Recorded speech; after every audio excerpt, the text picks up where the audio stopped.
Hello and welcome to this episode of Carmen's Coaching Corner. My name is Carmen Payne and I am the owner and creator of SOAR Transformational Life Coaching. And this episode is going to talk about how to handle conflict. So this time of year where the holidays are around us, we spend a lot more time than we usually would with our friends and families. And this for some of us can be a time of stress, because there might be people that you are not particularly looking forward to, because every time you see them, they're pushing your buttons, right? They say something or they do something and it just activates a response in you. And you end up potentially having those, getting in conflict with that individual and having this circular argument that seems to be a repeat of every time you see each other. It's just the same argument, maybe something they've said, maybe something they've done, and it just triggers a response in you, and you're in this circular pattern with this individual.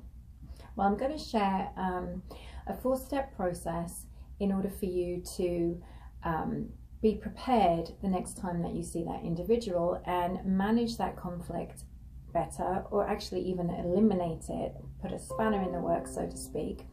And I'm just going to quieten my laptop down real quick. Put a spanner in the works, so to speak, so that you're interrupting that cycle every time you see that person. So before I start to explain the process, I'm going to say this: conflict resolution starts with you. Yeah. Conflict resolution starts with you. Also note that conflict resolution ends with you. Yes, you heard me right. Conflict resolution ends with you. So we need to in order for you to even recognize that they're pushing your buttons and things like that, and that you're ending up in this circular conflict with this person, you have to actually do some inner work. So let's focus on doing some inner work. So here's the 4-step process that I want to share with you first. So the first step of this process is to recognize that this person is pushing those magic buttons that get you to react a certain way. Okay, so the first step is recognize that they're pushing your buttons. The second step in the process is to see it as a gift. See the fact that this person is pushing your buttons as a gift. Okay, it truly is a gift, because they're basically helping you recognize that there is an aspect of yourself that you need to work on. So the third step in the process is to so in order for you to see it as a gift, the third step in the process is also to then thank this person. So I want you to get a pen and paper, and I want you to start writing down all the things that you're thanking this person for, by the fact that they've helped you to identify an aspect of yourself, past or present, that you don't particularly like. Right? So write down all the things that you're grateful for that person identifying in you, because they're reflecting back to you an aspect of your personality or a behavior that you've done in the past, or that you're doing now, that you don't particularly like about yourself. So write down all those things that you're thankful for that person. And the fourth thing is decide how you're going to show up the next time you see that person. Are you going to allow them to continue to push your buttons, or are you actually going to set the intention that the interaction with this individual is going to be different going forward? Okay, so here are a couple of suggestions that I have for you in order to interrupt that cycle of conflict and help you decide how you're going to show up the next time you interact with that person. So the first thing is to, once you've recognized the phrase or behavior that they do that pushes that magic button of yours, laugh. Just laugh. When you see it happening, or you're hearing it happening, that magic phrase they may say that just gets your goat, instead of actually reacting the same way you usually would, is just to laugh about it. Just laugh. Okay? As soon as you add humor to the situation, you can really see how trivial it actually is. And you won't even have your button pushed. You can actually see it as a moment of humor and move on with your conversation. So that's my first suggestion as to how to interrupt that pattern. The second suggestion that I have is just be straight with that person. Call it out, right? Shine a light on whatever it is that's pissing you off or pushing your buttons about this person, but do it from your heart space. Don't go into it all aggressive and argumentative. Just say, hey, look, you know, I have this issue every time you say or you do that. I'd like to explore that more. Would you mind talking about it?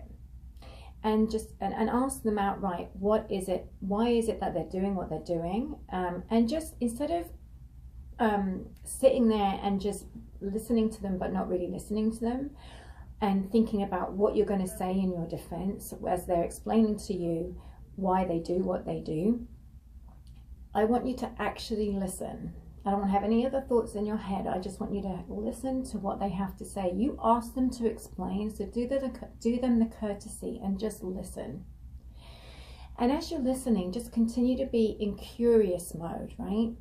You know, when you're learning something new or you're interested in something, you're actually curious about it. So this is your opportunity to be curious about what it is they have to say. And if you're coming from that space, you're not in defensive mode. You're just literally listening and curious about what it is they have to say. Then when they finish speaking to you, repeat back what they said. Make sure that you heard them correctly. I think what I heard you say is this. Is that correct? Right? Very simple. And then ask them if you may share your side of the story, okay, about how you're perceiving the situation, and ask them to do the same courtesy thing for you, just to hear you out and just to listen. This will really work wonders for your relationship. And ask that person to repeat back to you what they think they heard you say, okay? And between the two of you, if there's anything that each other didn't quite get right, just repeat what you meant, and until you're both on the same page about what it is that you're saying to each other, so you really feel heard and that you've really listened to each other. And then set the intention about how you're going to move forward from this moment on. This will really, really strengthen the relationship between the two of you. And going forward, you can continue to work on other issues that may come up for the two of you as you move forward in your relationship in this same way, further strengthening your relationship, right? And both committing to what are the action steps you're going to take so that each other's buttons don't continue to get pressed and you're not in that same cycle over and over again. So give those processes a go. I guarantee that they have really helped me in my personal and my professional life. I've actually strengthened relationships where I really didn't see a relationship with an individual ever materializing on a personal and a professional basis. And they've become some of the strongest relationships that I experience now. So really do give these processes a go. I've also included the information as in the verbiage beneath this video. And if you have any additional comments that you'd like to add, please do so. If there's somebody that you think could do with listening to this video or reading the verbiage that accompanies this video, please share. We all grow and learn and expand together. And as always, in love and light to your transformation, Carmen.